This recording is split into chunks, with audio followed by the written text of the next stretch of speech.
सभी को मेरा नमस्कार।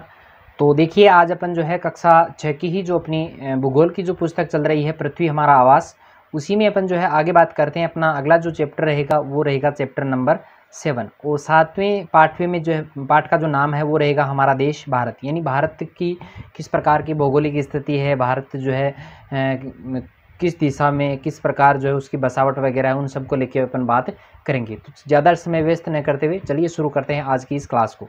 देखिए सबसे पहली बात, भारत जो है वो एक बहुत बड़ी भौगोलिक विस्तार वाला देश माना जाता है। उत्तर में अगर बात की जाए तो इसके हिमालय जो है ऊंचे पर्वत शिखरों से जो है वो घिरा हुआ है, और पश्चिम में अगर बात की जाए तो इसके पश्चिम में जो है वो रहता है अरब सागर। देखिए यहाँ पे आप इस प्रकार का जो है वो थोड़ा सा मैप वगैरह थोड़ा बना लीजिए तो आपको थोड़ा बढ़िया से जो है ये याद हो जाए।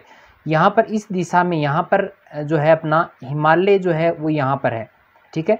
यहाँ पर अपना रहता है हिमालय, ये उत्तर दिशा है भारत की, और ये आ जाती है दक्षिण दिशा, और ये पूर्व दिशा है, और ये रहेगी अपनी पश्चिम दिशा। तो इसके पश्चिम में यानी इस तरफ जो रहेगा ये वाला जो भाग रहेगा वो रहेगा अरब सागर, ठीक है। ये वाला भाग जो है वो अरब सागर का माना जाता है। पूर्व की बात की जाए तो पूर्व में देखिए यहाँ पर जो रहेगा वो अपना है बंगाल की खाड़ी, ठीक है। पूर्व में यहाँ पर क्या है, बंगाल की खाड़ी है। और दक्षिण की बात करें तो यहाँ पर अपना दक्षिण भारत में जो है वो है हिंद महासागर, ठीक है, हिंद महासागर। देखिए उत्तर की बात करें तो उत्तर में इसके हिमालय है। अगर पश्चिम की बात करें तो इनके अरब सागर है भारत के। पूर्व की बात करें तो इधर बंगाल की खाड़ी है, और अगर दक्षिण दिशा की बात की जाए भारत के तो वो रहता है हिंद महासागर, ठीक है। और हिंद महासागर भारतीय प्रायद्वीप के तटों पर लहराते हैं। यानी तीन ओर जल होने के कारण, भारत के तीन ओर जल होने के कारण इसे संज्ञा जो दी गई है वो दी गई है प्रायद्वीपीय भारत के रूप में, ठीक है। समझ में आ गई होगी बात। ये यहाँ पर लिखा हुआ भी है कि प्रायद्वीप क्या होता है कि स्थल का वह भाग जो तीन तरफ से जल से घिरा हुआ हो, जिसके तीन ओर जल हो, वो कहलाता है प्रायद्वीप, ठीक है। समझ में आ गई होगी बात। अगला हमारे यहाँ मोस्ट इंपॉर्टेंट क्वेश्चन बनता है कि भारत का क्षेत्रफल कितना है। तो भारत का जो क्षेत्रफल है वो 3,32,000 है, वैसे है कुछ, है ना, ठीक है। पूरा याद नहीं करना है, पूरा याद होता भी नहीं है ना। तो यहाँ पे होता है लेकिन पूरा याद करने की आपको ज़रूरत नहीं है। तो आप इतना याद रखिएगा कि 32.8 लाख वर्ग किलोमीटर है, ठीक है, किलोमीटर में, वर्ग किलोमीटर में है। और उत्तर में देखिए इसके कश्मीर से लेकर यहाँ पर कश्मीर है, इस दिशा में क्या है, यहाँ पे ऊपर ही ऊपर कश्मीर है, और दक्षिण में कन्याकुमारी। दक्षिण का जो अंतिम जो स्थलीय भाग का जो बिंदु माना जाता है वो है कन्याकुमारी। तो कन्याकुमारी तक अगर इसके विस्तार की बात की जाए, जैसे मैं यहाँ पे बना देता हूँ थोड़ा सा, एक ये खींचती और एक ये खींचती, यानी यहाँ से लेके यहाँ तक अगर बात की जाए तो ये जो दूरी रहती है वो रहती है अपनी 3200 किलोमीटर। कितनी रहती है, 3200 किलोमीटर की रहती है। और देखिए पूर्व से पश्चिम, यानी पूर्व में अरुणाचल प्रदेश, यहाँ पर अपना अरुणाचल प्रदेश है, ठीक है। और यहाँ पर अपना जो रहता है वो रहता है गुजरात, ठीक है।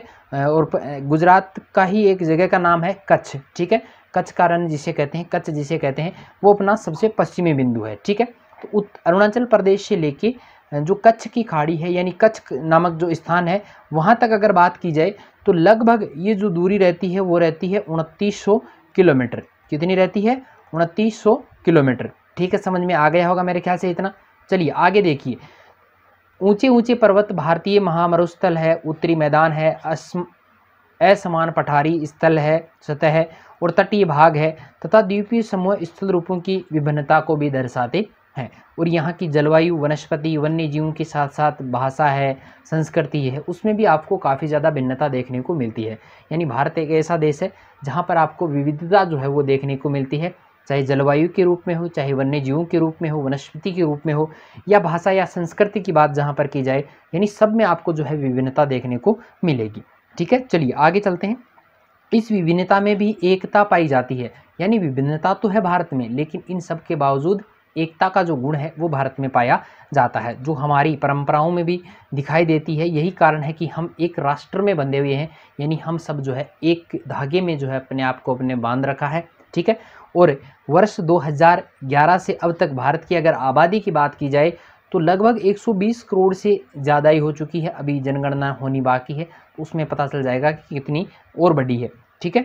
और ये मोस्ट इंपॉर्टेंट क्वेश्चन यहाँ पर भी है कि ये चीन के बाद विश्व का दूसरा सबसे अधिक जनसंख्या वाला देश कौन सा है, तो वो भारत रहेगा। सबसे ज़्यादा जनसंख्या अगर बात की जाए तो वो रहती है चीन की पूरे विश्व में, और उसके बाद में स्थान जो आता है वो आता है भारत का।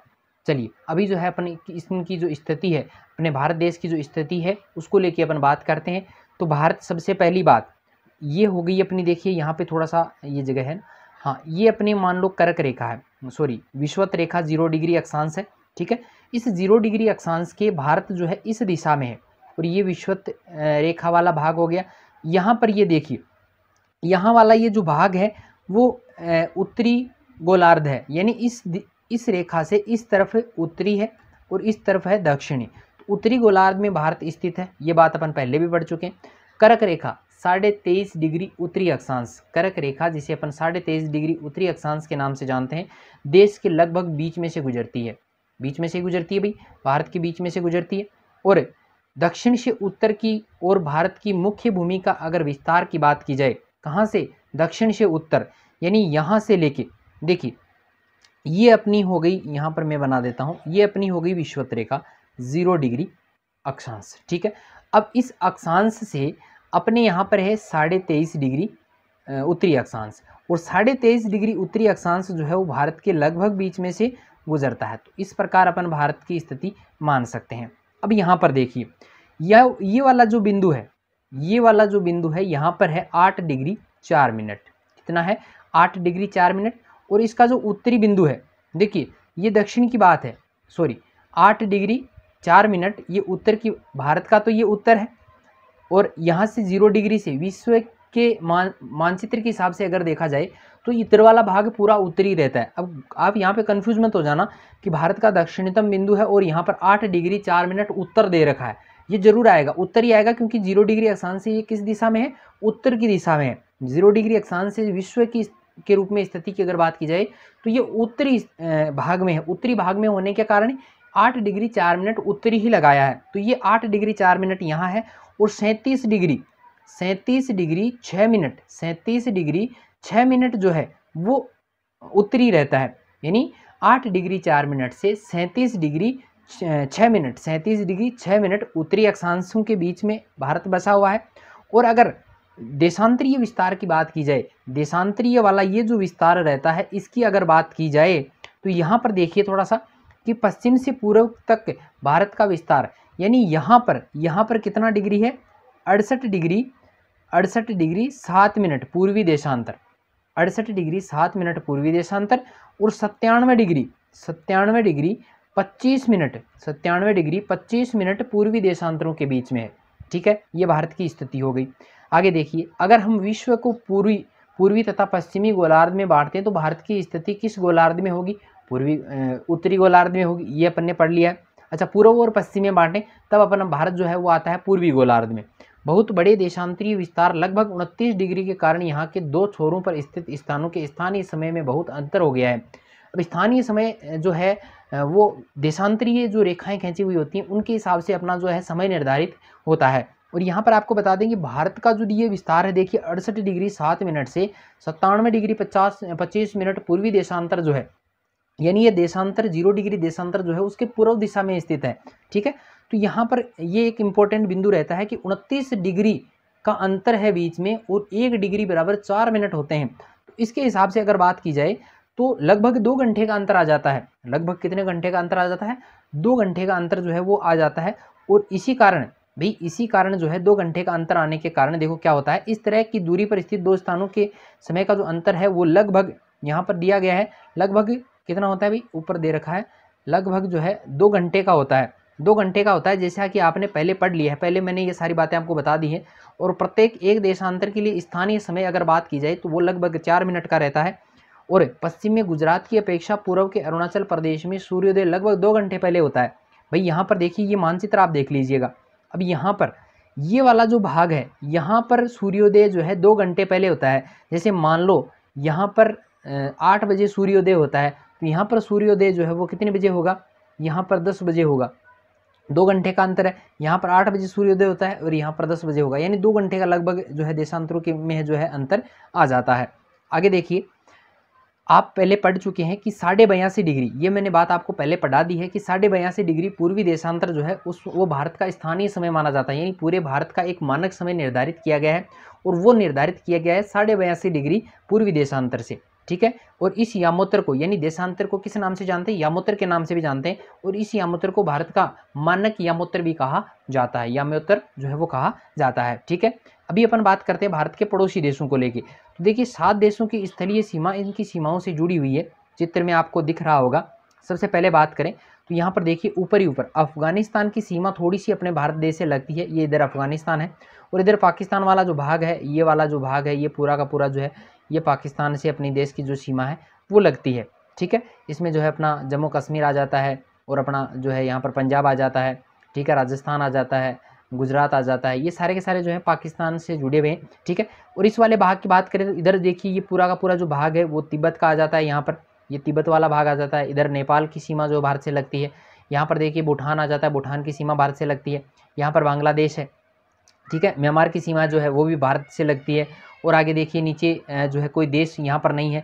अरब सागर और बंगाल की खाड़ी की मैंने बात की थी, यहाँ पर देखिए ये अरब सागर है और यहाँ पर ये बंगाल की खाड़ी है। यहाँ पर ये कुछ डॉट डॉट से बने हुए हैं, ये लक्षद्वीप कहलाते हैं। और यहाँ पर ये डॉट डॉट बने हुए इनको मालदीव के नाम से जानते हैं। और यहाँ पर ये जो भाग है थोड़ा सा लंबा सा खिंचा हुआ, ये अंडमान और निकोबार कहलाता है, ठीक है। मेरे ख्याल से पूरा का पूरा ये समझ में आ गया होगा कि पड़ोसी देश कौन कौन से हैं। देखिए पड़ोसी देशों के नाम याद रखने हैं, अफगानिस्तान है, पाकिस्तान है, 2 तो याद हो गए। इधर वाला जो भाग है उधर तिब्बत आ जाएगा, तिब्बत के बाद में नेपाल आ जाएगा, नेपाल के बाद में भूटान आ जाएगा, भूटान के बाद में बांग्लादेश है, बांग्लादेश के बाद में म्यांमार है, जिसे पुराने समय में बर्मा के नाम से भी जाना जाता था, ठीक है। चलिए आगे बात करते हैं। आगे देखिए यहाँ पे एक मैप और दिखाया गया है, इसमें भारत के जो देश जो राज्य हैं उनके भी नाम भी यहाँ पर लिखे हुए हैं। इसको भी आप बढ़िया ढंग से जो देख लीजिएगा। जैसे यहाँ पे ऊपर ऊपर देखिए आजकल तो अलग बना दिया गया है, लद्दाख और जम्मू कश्मीर को जो है अलग अलग बना दिया गया है। तो यहाँ पे ये जो है श्रीनगर जम्मू कश्मीर वाला भाग रहता है, ठीक है। और यहाँ पर ये लद्दाख है, ये पाकिस्तान आ गया इधर, ठीक है। इधर वाला चीन का भाग आ गया। तो अपने मैं बात करूँ पाकिस्तान से देशों की सीमा किस किस से लगती है, तो लद्दाख की भी लगती है, जम्मू कश्मीर की भी लगती है और पंजाब की है, हरियाणा की नहीं लगती है भाई। और यहाँ पर इसको आप बढ़िया तरीके से जो है आप मैप वगैरह ले आइए, उससे आपको बढ़िया समझ में आएगा। इसको भी आप आराम से जो है बैठे बैठे देख लीजिएगा, ठीक है। इसको मैं थोड़ा सा धीरे धीरे चला देता हूँ, उसके हिसाब से आप वीडियो में जो है इसको देख लीजिएगा, ठीक है। चलिए आगे बात करते हैं। आगे देखिए अपना, हाँ ये एक इंपॉर्टेंट चीज़ है कि जून 2014 में तेलंगाना भारत का जो है 29वां राज्य बना था। Very very most important question यहाँ से ये बनेगा कि तेलंगाना भारत का 29वां राज्य कब बना था, तो जून 2014 को, ठीक है, याद हो गया होगा। चलिए आगे बात करें तो ये सारा का सारा कुछ याद करना नहीं है। एक श्रीलंका जो है यहाँ पे फिर से मैं बता देता हूँ कि एक श्रीलंका ही एक यहाँ पर है एकमात्र देश है जो भारत के दक्षिण दिशा में है। श्रीलंका जो है भारत के दक्षिण दिशा में है और समुद्र से ये जुड़ा हुआ है, ठीक है। चलिए आगे बात करें तो यहाँ पर देखिए, और मालदीव का भी नाम इन्होंने दिया है कि दक्षिण में समुद्र में स्थित 2 द्वीप श्रीलंका है और मालदीव हमारे पड़ोसी हैं। पाक जल संधि जो है वो भारत और श्रीलंका को अलग करती है। पाक जल संधि भारत पाकिस्तान के बीच में नहीं है भाई, पाक जल संधि जो है वो भारत और श्रीलंका के बीच में, ये आपको याद करना है। राजनीतिक और प्रशासनिक विभाजन की अगर बात की जाए तो भारत एक विशाल देश माना जाता है। प्रशासनिक क्रियाकलापों के लिए भारत को जो है 29 राज्यों में और 7 केंद्र शासित प्रदेशों में जो है वो बांटा गया है, ठीक है। ये कुछ कम ज़्यादा हो गए होंगे, इसमें थोड़ा सा 28 और ये 9 हो गए हैं ना, 28 और 9 जो है वो ये गिनती थोड़ी सी आप जो है इसमें करेक्शन कर लीजिएगा। 28 जो है वो राज्य हैं और जो है 9 है जो है केंद्र शासित प्रदेश आते हैं, ठीक है। ये यहाँ पर इनकी नदियाँ वगैरह कुछ दी हुई हैं, ये आपको थोड़ा सा बता देते हैं। यहाँ पर ये सिंधु नदी जो है, सिंधु नदी की 5 जो है 5 नदियों से ये मिलकर बनी है। कौन कौन सी है? झेलम है, चिनाब है, रावी है, सतलुज है और एक और रह गई है ना, कौन सी रही है? चलिए ये एक सिंधु नदी है, यहाँ से ये बह के आ रही है, 4 ये हो गई और एक ये 5 सिंधु नदी हो गई।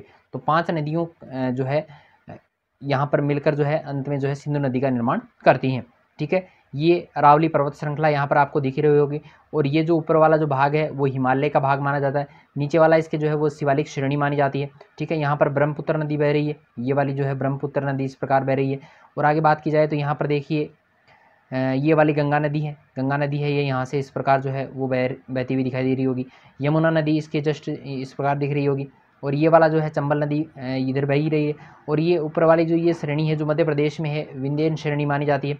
सतपुड़ा का ये पर्वत माना जाता है, सतपुड़ा से ये नर्मदा नदी है ना, और ताप्ती नदियाँ निकलती हैं। ये महानदी जो है इस तरफ इस दिशा में है, दिख रहा होगा। चलिए ये दक्कन का पठार है, ये ज़रूर आपको याद करना है कि दक्कन का पठार जो है भारत के किस दिशा में है, ठीक है। नीलगिरी की पहाड़ियाँ जो है, अन्नामलाई की जो पहाड़ियाँ हैं वो भारत के दक्षिण भाग में है। और यहाँ पर पश्चिमी घाट की अगर बात की जाए तो देखिए यहाँ पर पश्चिमी घाट जो है पूरा का पूरा बहुत लंबी पहाड़ी श्रृंखलाएँ जो है यहाँ पर हैं, ठीक है। चलिए आगे चलते हैं। आगे देखिए, आगे हम बात करें तो दिल्ली भारत की जो है राजधानी मानी जाती है, पता होगा सबको। और राज्यों का निर्माण जो है मुख्यतः भाषाओं के आधार पर हुआ था। और क्षेत्रफल की दृष्टि से अगर बात की जाए तो भारत का सबसे बड़ा राज्य कौन सा है? राजस्थान है। और सबसे छोटे राज्य की अगर बात की जाए तो वो रहता है गोवा, ठीक है, याद हो गया होगा। और राज्यों को जो है वो जिलों में बांटा गया है। देखिए कुछ महत्वपूर्ण चीज़ें यहाँ पर दी गई हैं कि जलोढ़ निक्षेप किसे कहते हैं, कि ये नदियों द्वारा लाई गई बहुत महीन मिट्टी होती है तथा नदी बेसिन में निक्षेपित कर दी जाती है। सहायक नदी की अगर बात की जाए तो एक नदी या सरिता जो कि मुख्य नदी में किसी भी तरफ से आकर मिलती है तथा अपने जल को मुख्य नदी में विसर्जित कर देती है, डाल देती है पूरा का पूरा, तो उसे कहते हैं सहायक नदी, ठीक है। आगे अगर बात की जाए भौतिक विभाजन को लेकर तो भारत में पाई जाने वाली भौतिक आकृतियाँ विभिन्न प्रकार की हैं, जैसे पर्वत है, पठार है, मैदान है, तट है, द्वीप समूह है, उत्तर में बर्फ से ढका हुआ हिमालय है, ठीक है। हिम प्लस आलय का मतलब होता है बर्फ का घर, है ना। हिमालय पर्वत जो है वो 3 मुख्य समानांतर श्रेणियों में बटा हुआ है। सबसे उत्तर में स्थित श्रृंखला को जो है वो कहा जाता है वृहद हिमालय, आपको चित्र में बताया भी था, देख लेना। और वृहद हिमालय को जो है अन्य नाम से जानते हैं वो है हिमाद्री। और दूसरी बात की जाए इस श्रृंखला में विश्व की सबसे ऊंची चोटी जो है मध्य हिमालय या हिमालय है। और विश्व की सबसे ऊंची चोटी कौन सी है? माउंट एवरेस्ट, वो कहाँ पर है? वृहद हिमालय यानी हिमाद्री में है। चलिए आगे बात करें तो बहुत से लोकप्रिय पहाड़ी स्थान भी जो है वो यहाँ पर स्थित हैं। 5 पहाड़ी स्थानों के नाम आपको याद करने, चलिए कर लीजिएगा, गूगल में सर्च करके भी ढूंढ लीजिएगा। शिवालिक जो है सबसे दक्षिण में स्थित श्रृंखला मानी जाती है। और हिमालय के दक्षिण में भारत का जो है उत्तरी मैदान भी स्थित है। ये मैदान भारत के बीच वाले जो गंगा है, यमुना है, इन नदियों का जो मैदान माना जाता है वो है उत्तर का मैदान, ठीक है। ये मैदान समतल है, सपाट है। और ये मैदान जो है सिंधु है, गंगा है, ब्रह्मपुत्र है, इनकी जो सहायक नदियाँ हैं उनके द्वारा लाए गए जलोढ़ निक्षेपों, जलोढ़ निक्षेप मैंने बता दिए कि क्या होते हैं, ठीक है। नदियों के ये मैदान जो है कृषि के लिए काफ़ी उपजाऊ होते हैं। और यही कारण है कि इन मैदानों में जो है जनसंख्या सबसे ज़्यादा होती है, ठीक है। चलिए यहाँ पे इंपॉर्टेंट चीज़ और है कि क्या क्या आप जानते हैं कि गंगा तथा ब्रह्मपुत्र नदियाँ जो है विश्व के सबसे बड़े डेल्टा का जो है निर्माण करती हैं, जिसे अपन कहते हैं सुंदरबन का डेल्टा। और ये इस डेल्टा की जो आकृति है वो मानी जाती है त्रिभुजाकार। और डेल्टा स्थल का वह भाग जो नदी के मुहाने पर बनता है, जहाँ नदियाँ समुद्र में प्रवेश करती हैं, उस जगह को नदी का मुहाना कहा जाता है, ठीक है, समझ में आ गया होगा। चलिए आगे बात करें तो भारत के पश्चिमी भाग में भारतीय महामरुस्थल के नाम से महामरुस्थल जो है वो स्थित है। और यह शुष्क है, गर्म है और रेतीला है। यहाँ वनस्पति की मात्रा जो है बहुत कम आपको मिलेगी। उत्तरी मैदानों में जो है दक्षिण में प्रायद्वीपीय पठार आपको मिलेगा, बताया था अभी। इसकी आकृति जो है वो त्रिभुजाकार है, यानी प्रायद्वीपीय जो पठार है उसकी आकृति कैसी है? त्रिभुजाकार है। और इसका धरातल जो है वो काफ़ी ऊंचा नीचा है। और इस क्षेत्र में बहुत सी पहाड़ी श्रृंखलाएं और घाटियां भी स्थित हैं। इसके उत्तर पश्चिम में अरावली श्रृंखला है जो विश्व की सबसे पुरानी श्रृंखलाओं में से एक मानी जाती है, ये मैंने बताया था आपको।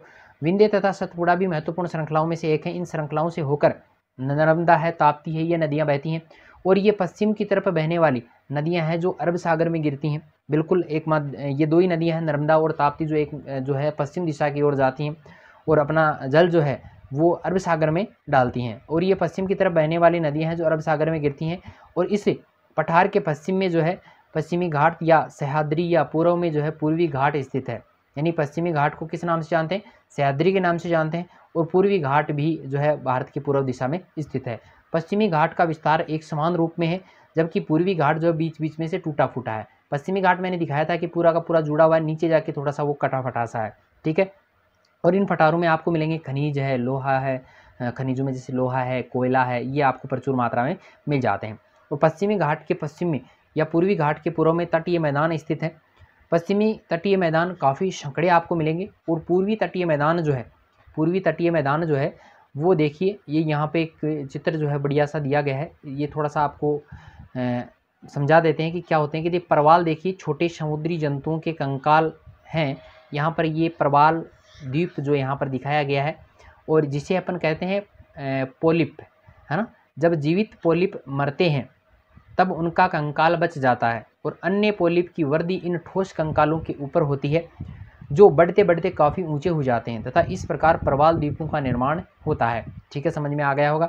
अभी हम बात कर रहे थे, थोड़ा सा ऊपर छूट गया, कि पूर्वी तटीय मैदान जो हैं वो काफ़ी जो है चौड़े होते हैं। और वहाँ पूर्व की ओर बहने वाली कई नदियाँ हैं, जैसे महानदी है, गोदावरी है, कृष्णा है तथा कावेरी नदियाँ बंगाल की खाड़ी में गिरती हैं और ये नदियाँ अपने मुहाने पर उपजाऊ डेल्टा का निर्माण भी करती हैं। यह आपको याद रखना है कि कौन कौन सी नदियाँ जो है अरब सागर में गिरती हैं, कौन कौन सी बंगाल की खाड़ी में गिरती हैं। ठीक है, बंगाल की खाड़ी में गंगा एवं ब्रह्मपुत्र नदियों के मुहाने पर एक डेल्टा स्थित है, उसको कहते हैं सुंदरबन का डेल्टा।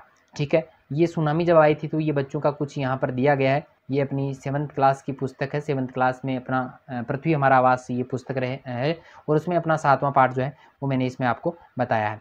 ये देखिए कुछ चित्र और इसमें जो है बताए गए हैं, इनको आपको जो है थोड़ा देख लेना है कि सुनामी जो है वो किस प्रकार आई थी।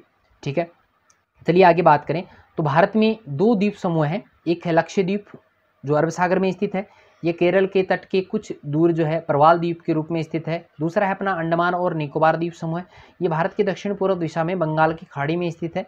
तो यहाँ पर थोड़ा सा ये है कि 2004 में यहाँ पर सुनामी आई थी जिससे काफ़ी ज़्यादा जो है नुकसान यहाँ पर हुआ था। समाचार पत्रों में आपने ये सब चीज़ें जो है देखी होंगी। सुनामी देखो क्या होती है कि सुनामी एक विशाल सागरीय तरंग है जो समुद्र तल पर भूकंप के कारण उत्पन्न होती है। तो ये भी यहाँ पर एक मोस्ट इंपॉर्टेंट क्वेश्चन है, आपको बढ़िया से इसको याद करना है। तो ठीक है, ये अभ्यास प्रश्न वगैरह कुछ नीचे दिए गए हैं, इनको आप बाद में कर लीजिएगा। तो चलिए आज के लिए इतना ही, मिलते हैं फिर एक नई वीडियो के साथ में, तब तक के लिए धन्यवाद।